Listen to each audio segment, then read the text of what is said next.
সুধীমণ্ডলী, আজকে রোজ বৃহস্পতিবার জানুয়ারির 2 তারিখ আমি আপনাদের সম্মুখে হাজির হয়েছি দৈনিক আমার দেশ পত্রিকার শিরোনাম।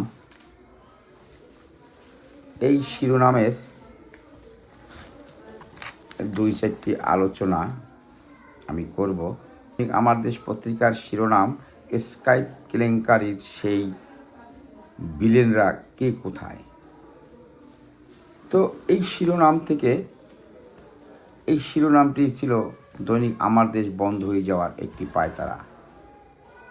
বিএনপি জামাত জোট সরকারের আমলে 2004 সালে বাজারে আসে বহুল প্রচারিত দৈনিক আমার দেশ পত্রিকাটি। পরে আওয়ামী লীগ সরকারের রোষানলে পড়ে পত্রিকাটি 2013 সালে বন্ধ হয়ে যায়।